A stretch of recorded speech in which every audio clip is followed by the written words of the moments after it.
Welcome everyone to Old Roommates.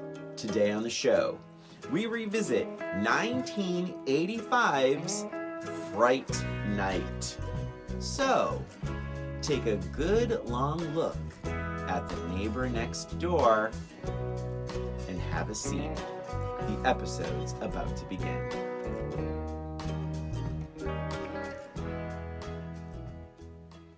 Welcome everyone to Old Roommates, the only podcast that revisits pop culture through a middle-aged lens. This is Christina. And this is Brian. And I'm not sure we should promote stalkering. Stalking. Stalking. It's not stalking if you look, if you mean to tell, Christina, you mean to tell me that if I'm staring and spying on my neighbor. You said spying. You mean to tell me if I'm stalking my neighbor, that's stalking? You're out of your mind.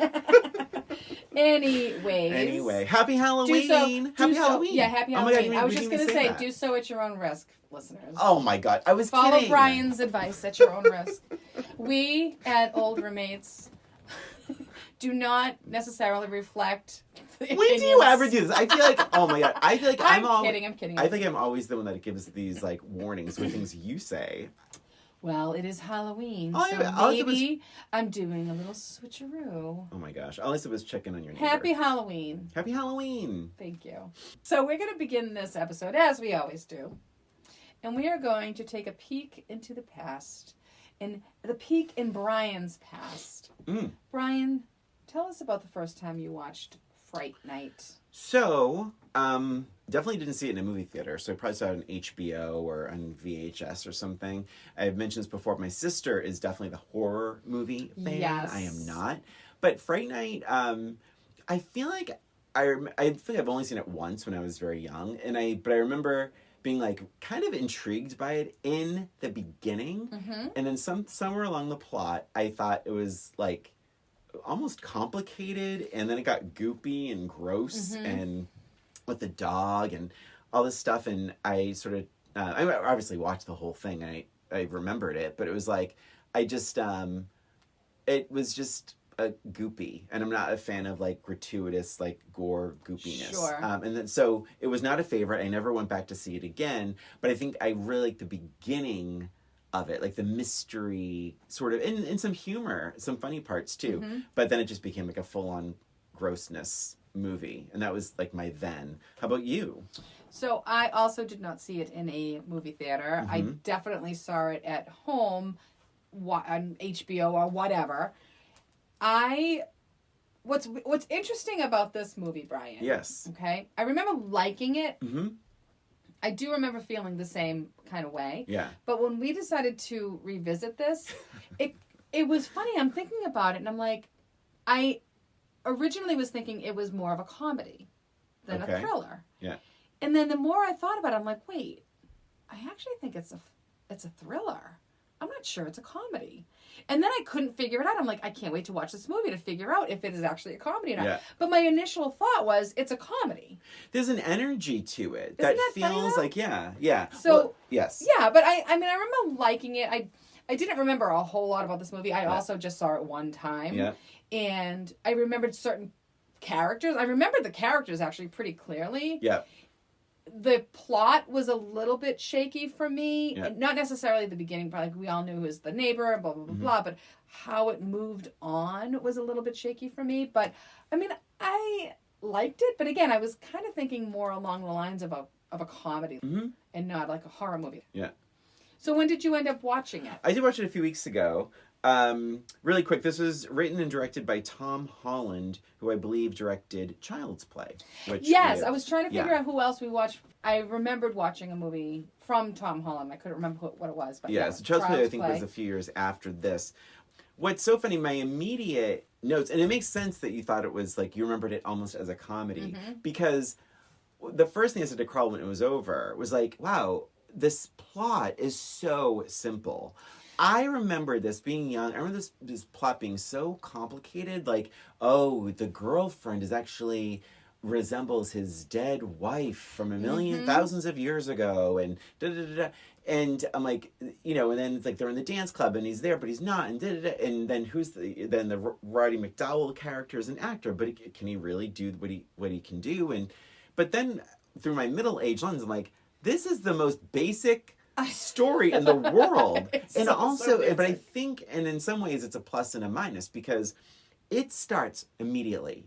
You don't, and I think it's a big negative. I don't have too many negatives, I'll be honest, but this is a big one. We don't know who Charlie's the main character. We don't know him at all. Nope. This thing starts off with him essentially, like he's with Amanda Beers from Married with Children. But it really, within seconds, he hears a scream in the house next door or something, right? And that's just how it starts. You don't get a sense of how brave Charlie is in the beginning, what's important to him. The only thing you know is he likes horror movies and he wants to feel his girlfriend's boobs. Correct. That's it. That's his entire character. And so you don't, I mean, is it simple to say like, well, it's like a quintessential American guy, but I think we need a little bit more. Yeah. So that we understood his choices. There's a whole thing where he's like terrified, but then he decides to sneak out and hide in the bushes to spy on his neighbors. Yes. That might be killers. He thinks they're killing people, so he spies on them in the bushes. Putting his mother in jeopardy, too, by the way. So you just don't, because we don't know Charlie, I think it could have been much stronger through my middle-aged lens. Yes. If we just knew him a little bit more. I agree. Yeah. I think that they're missing a couple, like, at least one scene. Yeah. One scene that shows Charlie just being like a kid and like what he does in his everyday life. We never see his father. We have no idea what happened to his father, right? Yeah. And I'm just so you know, I've never seen any like sequels. I know that there's been a couple sequels or a sequel, and then there was like a show or something. There's a few things going on, but I've never seen any of that stuff. So I don't know if that's answered later on in life. But you know, we see he lives with his mom, and we don't even really get a sense of how old he is, because he watches like these vampire movies. He has like posters on his wall. Like, is he 12? You know, like mentally. It's an interesting way to start, right? Like, it's just like, why do I care about this kid? I don't know this kid at all. At one point, they do say Amy is Amanda Beers, and they say her age, and it was like, oh, really? She's that young? Because she looks older to me. Yes, I think they say 16. Did they say 16? Yeah. But then it's like, but they're in a nightclub, and then that's a little weird. But also, she's also, like, we know her as Marcy from Married with Children, which is only, what, a year after this? Maybe, was it really only a year after? Oh, my gosh. It's 85, so Married with Children was, what, 86, 87, maybe? So, you know, maybe because we know her as a grown-up, it's a little harder to accept her. And she might have been older, obviously, like, in real life. Yeah. Well, she probably couldn't be 16 with some of the scenes she had to do, but, yeah, I mean... so I think it was just, it starts off a little, just a little clumsy. Yes. And because also Charlie, exactly to your point, is he 12 years old mentally? Because for him to truly think that Roddy McDowall is a real vampire killer is quite the stretch of imagination. Bizarre. He's clearly knows he's watching, does he not know he's watching movies? Like, right, that's weird. Why would he think he could... See, and that would have been stronger. Wouldn't that have been a stronger way to go about it if it was a documentary series that he was watching? Yeah. Oh, sure. Or I thought you were going to say is, wouldn't it be better if he was 12? Or if he was 12. Make these characters younger. That could be probably more interesting, or it's maybe a little more Goonies-like or something. Yes. So, and it's funny you mentioned Goonies. You know what reminded me of, actually? This whole beginning part reminded me so much of Gremlins. Oh, he's totally, like Zach Galligan. Is that his name, Zach, the actor from Gremlins? He had a lot of those similarities. In fact, I looked it up and I'm like, wait, that's not him, is it? Same. I was he looks a lot like him. His him. mother looks a lot like his mother, I thought. A little. I know it's not the same actress, but she's similar. Yeah. The house looked the same. Like, it just, the whole, like, vibe of it was like, oh, this is a little Gremlin-y. Very Gremlin-y. Yeah. But, yeah. That was definitely a note that I had too. It was like, who is this kid? Yeah, the mother's great. Really switching gears, just because you brought her up, when she ever said, the neighbor is really, whatever, sexy, whatever. She's like, but with Mike, he's probably gay. She feels so contemporary to me. Like when he's stressed out, she's like, Charlie, do you want a Valium? Do you want a Valium? Oh my gosh, Like, I wrote that down too. That's so I wanted funny. more of that character, but I will say one thing that kind of irked me. So, Charlie is is really understanding that this guy next door is a vampire certainly a killer of some kind, but now he knows he's a vampire because but it's like it's okay as long as you don't invite him into the house. So then the mom says, funny. yeah, it's great. And the mom says, oh, come, it's a little Fatal Attraction-y. Yes. Right? So it's like, oh, come down and meet the neighbor. And he's like, oh my God. But then he's like, oh shit, we're screwed because now the vampire has been allowed in the house. Mm-hmm. Christina, what does he do after he meets the guy? Let me answer the question for you. He goes right back upstairs and he leaves his mother. Oh my gosh. with the vampire. And I'm like, you do understand he has now bitten at least 3 women. Right. And fed off their blood. And now you have left your mom downstairs alone with a vampire. Isn't that so funny? I didn't even put that together, but yeah, you're absolutely right. Yeah. Well, and let me tell you something too. Backtracking a little bit. I know I'm jumping. No, it's totally fine. Shallow dives only here, right? Backtracking just a little bit. Charlie, we're talking about like we don't know him very well. Yeah. The first few scenes, this kid is an asshole. He is so rude to his girlfriend. Oh, well. Right? Yeah. They're making out. She clearly does not want to take it any further. He's basically giving her a guilt trip. Yeah. It's basically, I'm like, hi, date rape anyone? Give me a break. That did not age well very well. But then he blows her off. He's not calling her. It's really rude. Yeah. He does not think of her at all. Yep. So we're still supposed to care for this guy. I know. And now he leaves his mother in the living room with this vampire. Yeah. It's very weird. Yeah. Very weird. It's very strange. Very self-centered. Completely. Because he assumes that the vampire is only after him. Well, even in the very beginning, he hears the woman scream. Yeah. The next thing they do is they cut to him in the diner with Amy. So I'm like, wait a minute, he heard a woman do a blood-curdling scream and just went out for pancakes after? Like, yeah. It's kind of weird. It is kind of weird. And he does, to the movie's credit, he does call the police. Yes. And they spin it all around and embarrass Charlie. Of course. And I'm at least I'm glad it's like, let's call the police. What I did find funny is Amy says it later on, let's just call the police. And then Roddy McDowell, Peter Vincent, the character, says, let's call the police. And thank God. It's like, these people at least have seen a horror movie before. Yes. Like, it's like, that is the appropriate response. You call the police. You think someone's being murdered next door, you call the police. Yes. And so I was glad at least it was on the table. Yes. But think a lot about, of movies don't do that. No, they don't. And Yeah. it's like people actually being rational. Yeah. Like, oh, really? That is exactly what I would do too. Yeah. But think about how much better it would have played out if Charlie was 12 years old. Yeah. And called the police. And Yeah. the police are laughing Like, it off come to a on, little yeah. kid with imagination. The mom doesn't take him seriously. Yeah. Oh, here, I don't know if we should offer him a Valium. But, but still invites the neighbor over. Like, Yeah. I could see someone with a 12-year-old doing that. Yeah. It's a little less believable with, like, a 16-year-old. Yeah, he has a voice. He Right. certainly never shuts up. So it's like, yeah, it's a little weird. I think it would have played a lot better if he was younger. Here we go. Hollywood redo this with a Here we go. 12-year-old. Yep. This made me laugh. I don't know if you caught this. The newscaster saying, so-and-so, a known prostitute. Yeah. I'm like, Wow. really, Mr. Newscaster? We all know this? How do you know this? That's exactly my note. I'm like, and how do we know this, sir? Like, he's like, Oh, so my is a gosh. known prostitute. And it's like, oh, I guess he knows she's a known prostitute. We had the gratuitous booby scene with the saxophone playing in the background. Just in case we forgot it was an 80s movie. We're introduced to Evil. Oh, God, Evil. And the second I saw him, I'm like, oh, I can't stand this kid. It's so funny. Again, I saw this movie only once before, and I remember Evil being so damn annoying. And once again, he does not disappoint. Does not disappoint. He is so effing annoying. I wrote, is there a more annoying character than Evil Ed? And then I even said something to the effect, I forget where I wrote it. Oh, I wrote, Ed may actually be even more obnoxious than Ducky.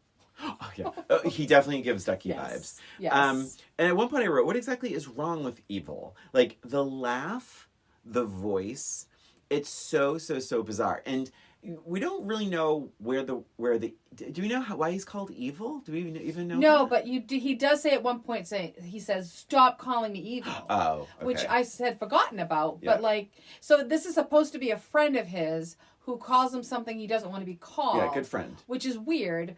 They mention at some point, like when Jerry, the vampire, is trying to convert him, he's like, yeah, you know, I know a thing about, you know, being a misfit and being bullied. You don't really see a lot of that, though, Mm-hmm. right? The only time you hear him being called evil is from his friend.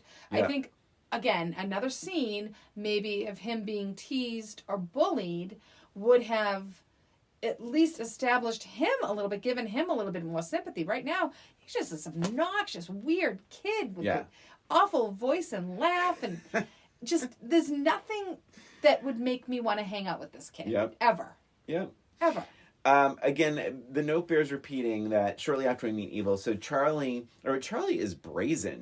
He believes 2 murders have been committed next door. So naturally he tries to break into the house.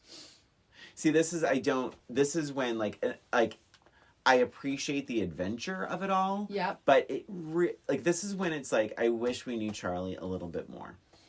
Yeah, I think a lot of those characters we need to know a little bit more. Even if you had like a you know, Disney princess moment where he's like, I'm just so bored with this whole neighborhood. There has to be more. There has to be more. Like, you know, but it's like, but it's like, I want to venture. I want to find a murderer in my neighborhood. Why can't my life be more like these vampire movies? Yeah, exactly. Like, right? Or even complaining to his mother that he's bored in this town. Why can't it be more like the vampire movie? And then he sees the vampire, so his mother thinks he's making it all up or something. How about this?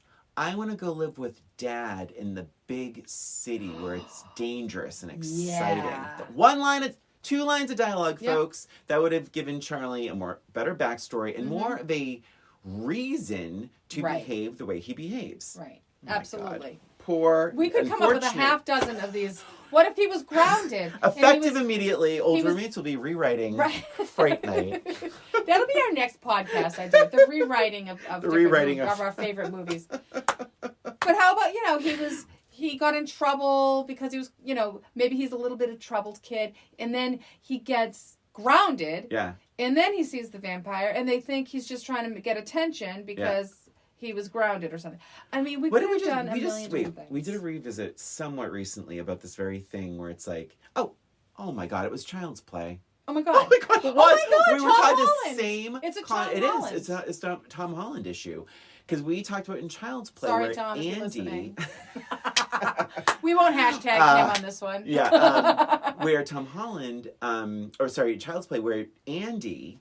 The thing was, it was like, remember they had edited out scenes where he was all about make-believe and make-believe, make-believe. Because our issue was like, it was the opposite. The mother believed him kind of instantly. Mm-hmm. And it was like, right? I think that was one of the arguments. It was like, she went from... Because remember, we kept saying, this movie takes place in 2 days. Yes. Child's Play. And this one also. Yeah, because remember the cop in Child's Play was like, oh, come on. And then it really accuses the kid.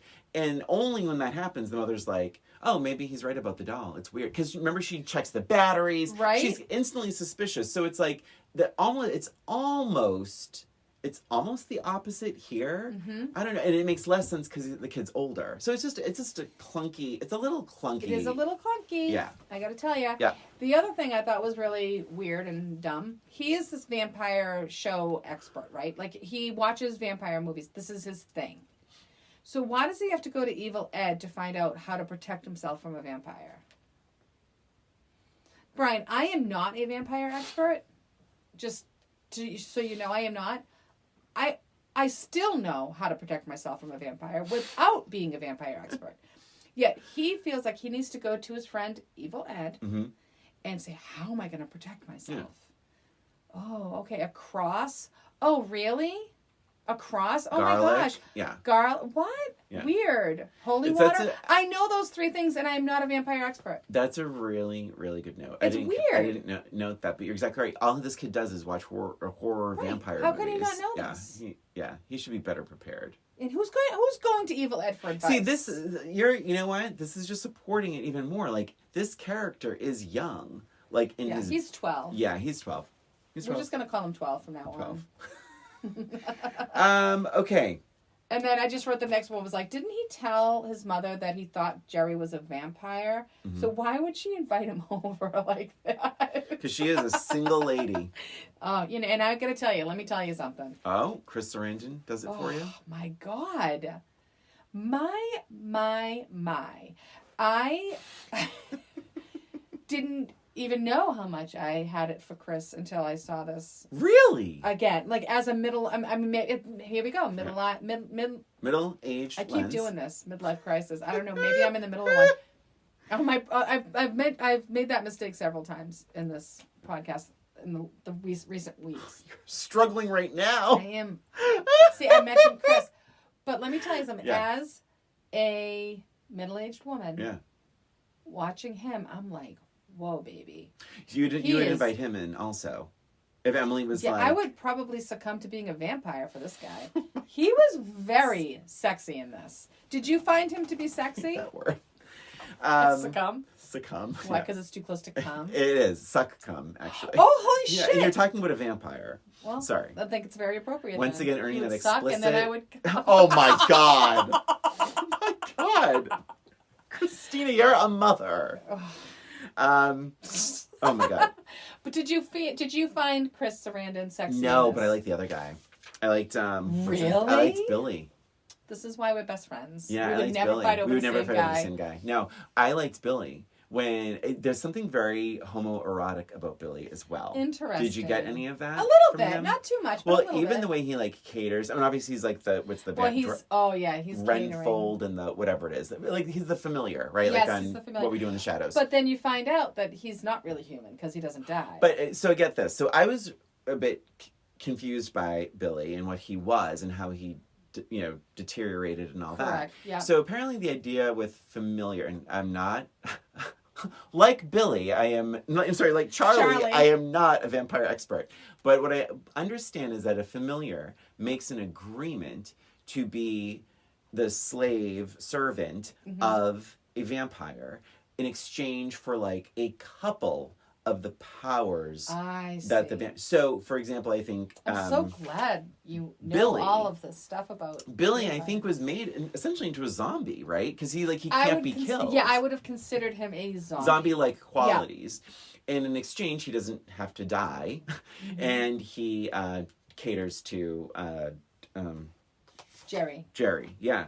So, but which is, by the way, the least vampire-ish name you can have. Yeah, well, I think it's just to throw people off. Jerry. Throw people off. Oh my gosh. Ferris, it's not happening, baby. My cat is trying to get into the room. But that's interesting that you found him a little more sexy. I thought, oh my gosh, he was so sexy. We get it, Christina. I need to pause this recording for a moment. I'll be right back. What about him? Truly, what his style, his style, face, his mannerisms, voice? What? The way he looks at you, he's just so confident, and he's very seductive. Wow, he's very seductive, and I felt that way even before the nightclub scene.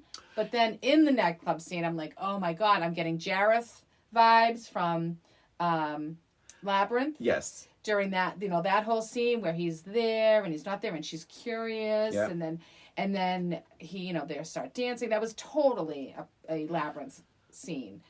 I really like that scene in the dance club, and I like how they got cutting to the mirror and he wasn't there, and you see her dancing by herself. I thought it was really good. I think it went on. Sometimes I think some of these scenes went on a little too long, but completely seductive in that. Like I bought hook, line, and sinker into that whole scene at the dance floor. Yep. And I liked how he was sort of toying with Charlie. Yes. And like almost playing, like having fun. And I think that was like, it's a really good like Chris Sarandon moment. Definitely. And yes. And that actually makes him even more sexy because that's the whole the whole confidence thing. Like, he's not afraid of this kid. Exactly. And I think too, but that also raises a point. So he goes into Charlie's bedroom and truly beats the living shit out of Charlie, Yes. almost killing him.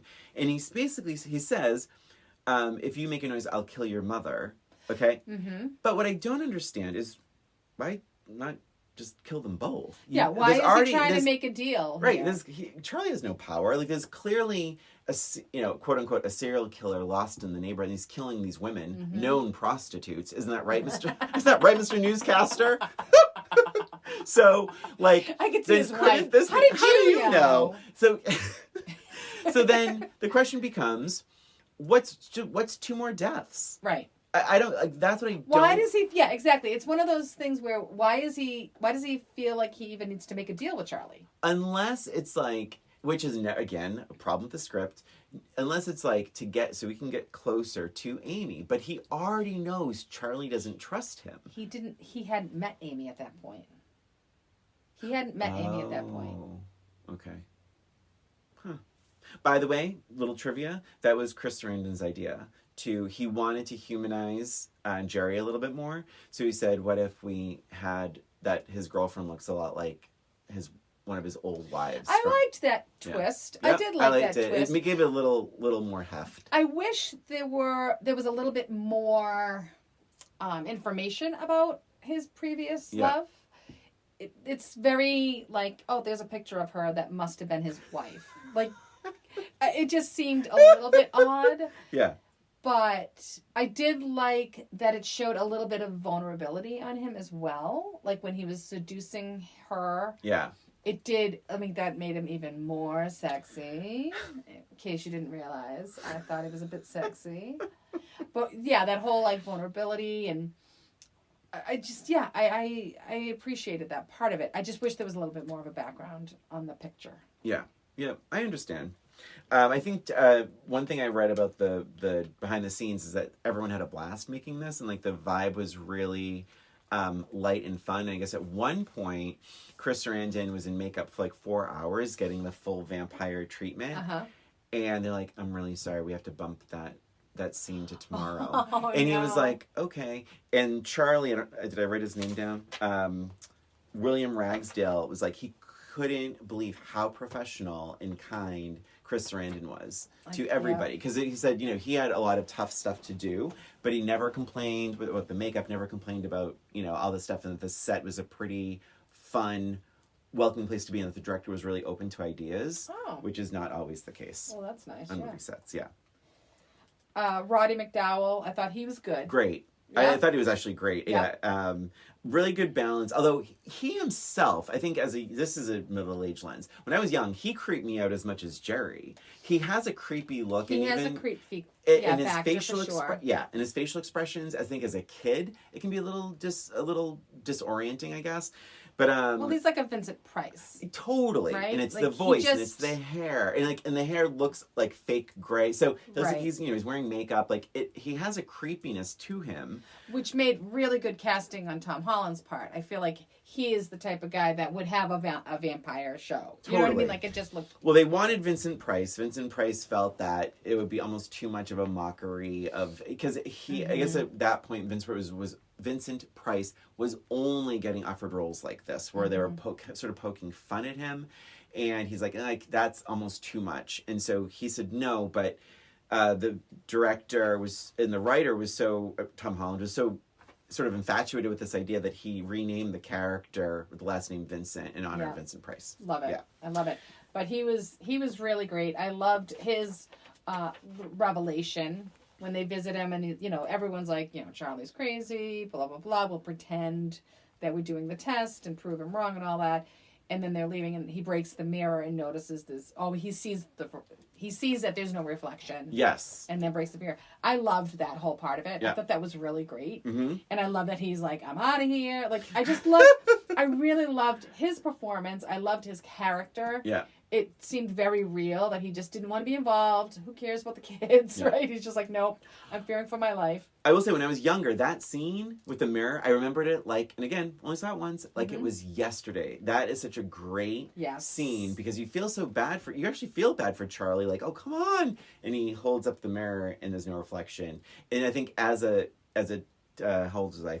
So this is August 2nd. This came out August 2nd, 1985. So it probably started a couple years after. So 15. But as a teenager, you're like, oh, that's so cool. Yeah, it really was. It was very cool. And I did actually like the fact that Jerry was realizing something switched. Like, you can tell, like, right then you're like, oh, shit, like, he knows. Yeah. It's like, get out of the house. Yeah, exactly. Please, go ahead. No, Sorry. I was just going to say that Amy, I felt like, is just a terrible character all around. Chris, that's my next note. I swear to God, I wrote down, he's neat. She says he's neat at one point. And I wrote, Amy is well acted, and I think it is well acted. I agree. She is not a well-written character. No, she's super, super wishy-washy. Completely. She likes him. She doesn't like him. She doesn't believe him. Then she does believe. She's scared, and then she's intrigued.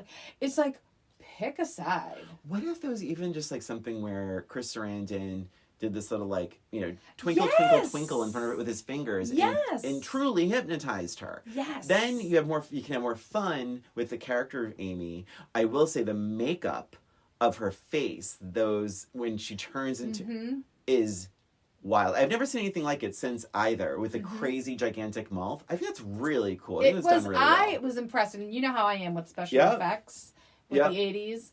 I was pretty impressed with the special effects in this movie.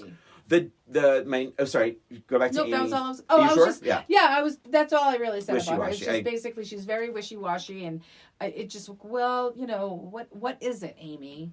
She goes back and forth, even with Charlie. Like, at the beginning, when he treats her like shit, and she's like, it's over or whatever, and then she comes back, and it's like, why are you coming back? He's an ass. Yeah. He did nothing to try to get her back either. It is truly weird. She comes back, and it's like, let me repeat myself. I mean, really, all she's doing again. It's like, girl, now you're a little desperate. And like, he does nothing to try to get her back. He doesn't care. He doesn't care. It's no longer on his mind. He's fighting a vampire now.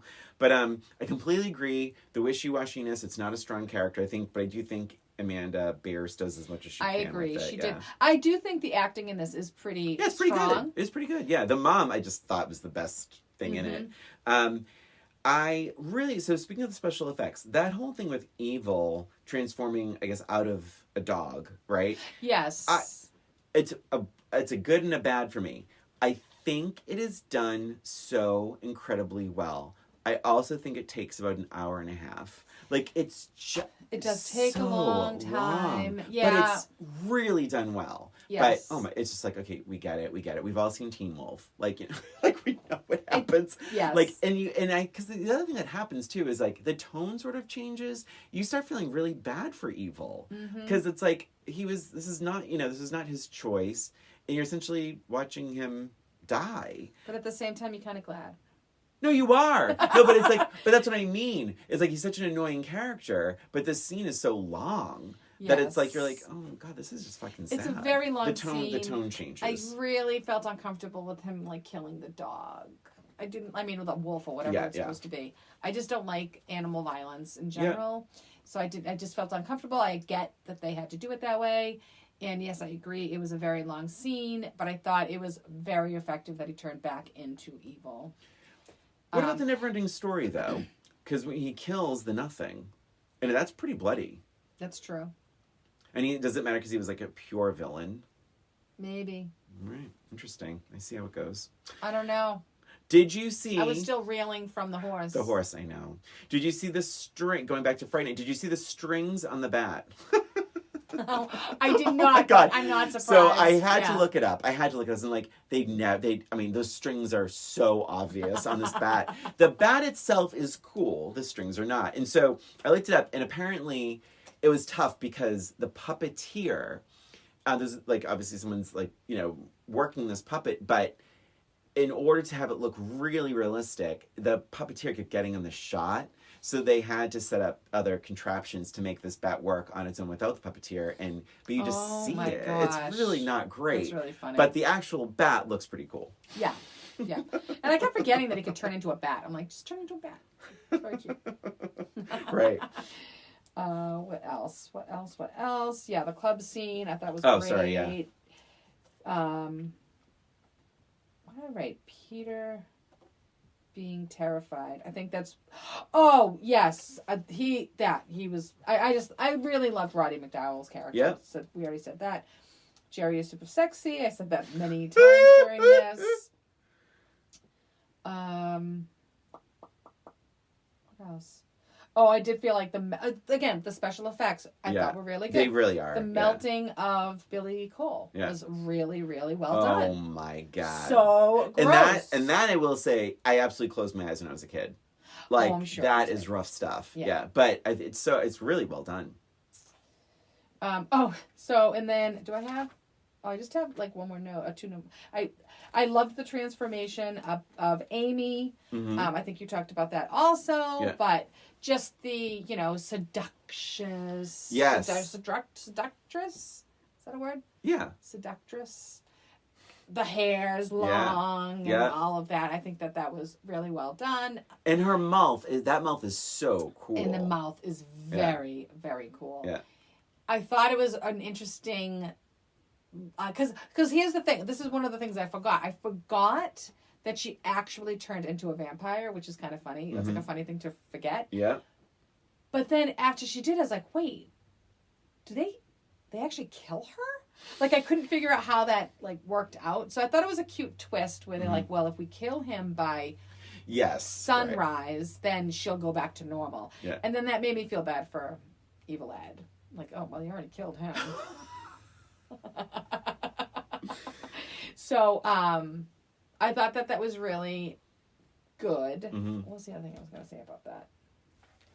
I forget what else. One thing that bothered me about it's a very exciting sequence. That whole thing on the house is crazy, but and I'm sure this is the right approach. But knowing who you're up against, Charlie and Mr. Vincent split up like 8 times. Like, you go this way, I'll go this way. It's like, guys, like, stay together. Yes. I know you're trying to find Amy. I know you're splitting up. You have to save her before that happens. But, like, he can kill you so easily. Like, you need each other. Mm-hmm. But, yeah. I did like the whole thing with you have to have faith.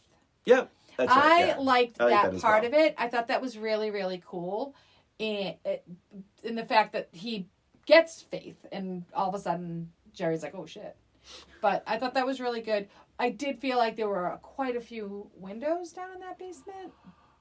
First of all, so Carl, husband, is a realtor. Because I didn't catch it. Maybe you did. Carl's like, interesting, there's sunlight on every single side. Oh my gosh, that's so funny. I did not catch that at all. Let's not forget Charlie's house is right next door. Mm-hmm. So how is the sunlight getting through Charlie's house into his house from that side? But you're exactly right. For a basement, there are a lot of big ass windows. There are a lot of big ass windows around the entire house that all have direct sunlight. Yes. I'm not sure if I was a vampire, I would have chosen that particular house. Well, they did paint the windows. They did. But still. Still. I mean, it's a matter of dying. It is a matter of life and death, right? Yeah, I think maybe pay more a little closer attention to that. Yeah, it was a tough housing market.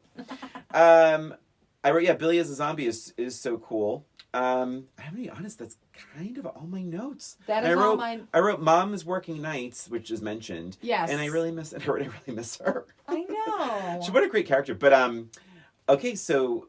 The big question. I have a little. I have some trivia, but the big question is more, less, or about the same. I have to say, it's going to be more. Christina, me too. Why? Oh my gosh. Well, I feel like I said, like I looked at it more of a comedy when I was thinking about it. But when you look at it now, I feel like the acting was a lot stronger than I remembered it to be. I have that note.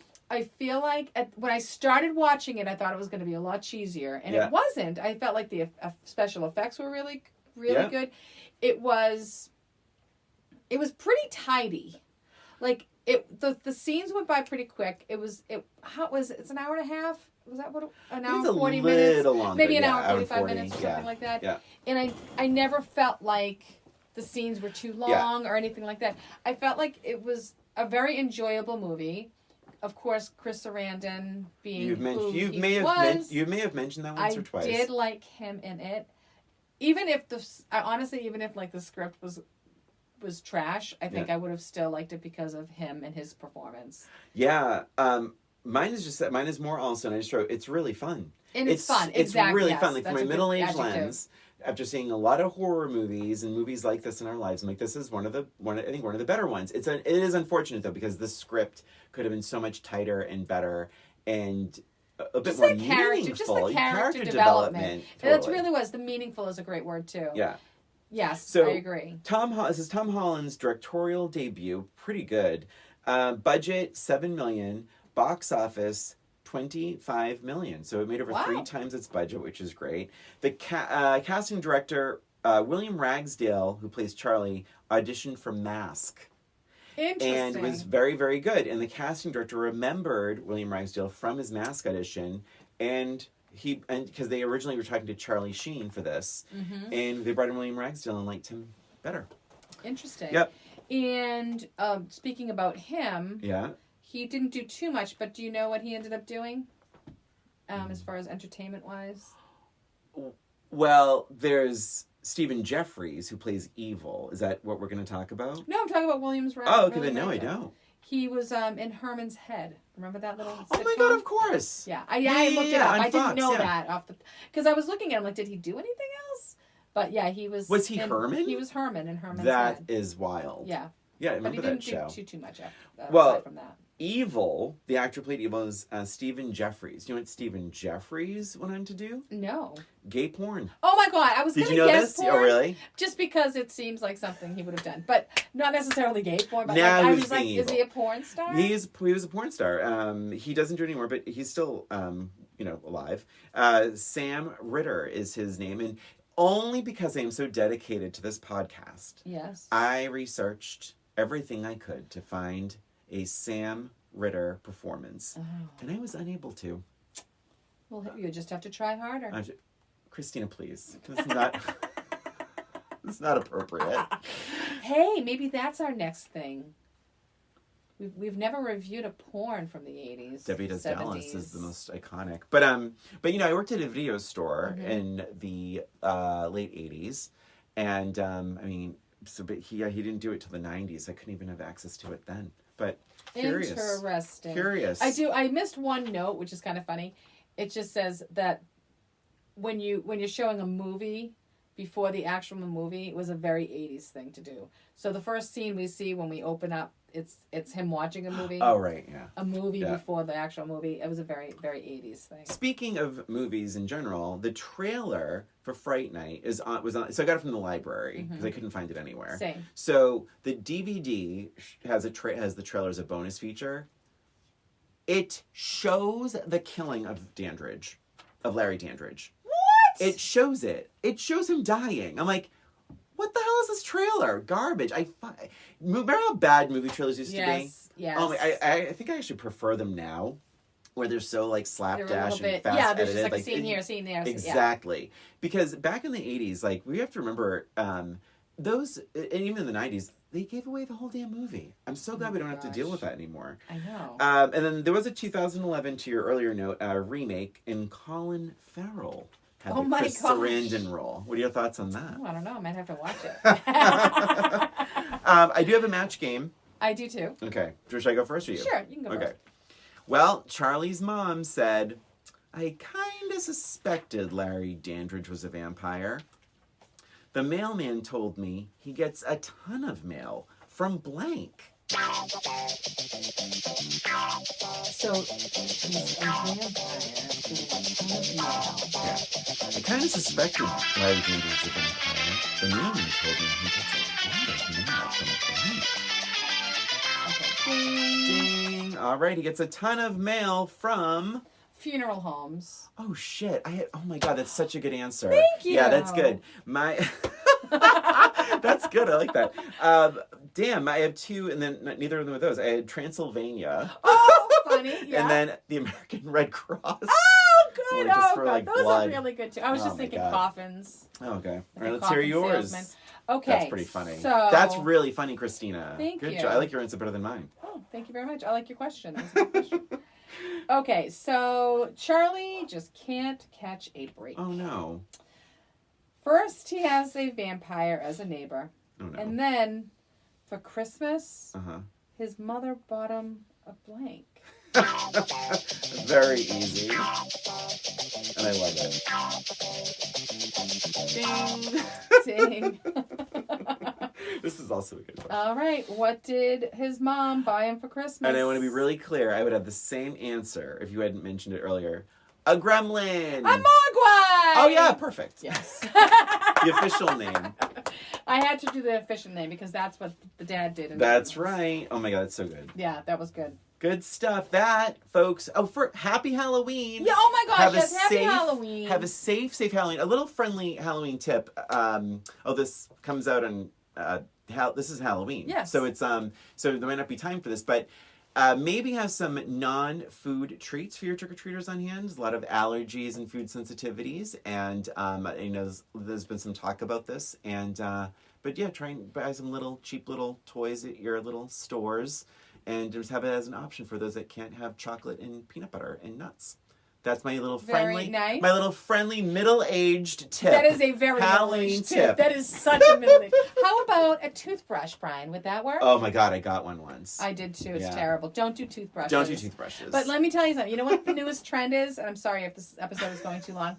The newest trend is, I don't know if it's a trend, but you have a bowl of candy. Yeah. And then you put a potato in the middle. Okay. And they say, like 9 times out of 10, the kid will choose the potato. What? Because it's so odd and funny, and they're it's like, the biggest "Hey, thing. Well, it's I the got a biggest, potato." and it's the biggest thing in the bowl. And it's it's probably the biggest thing in Yeah. the bowl. Yep. But that's what like people are like, yeah, put a potato in them and see, and just track it and see how many kids choose the potato.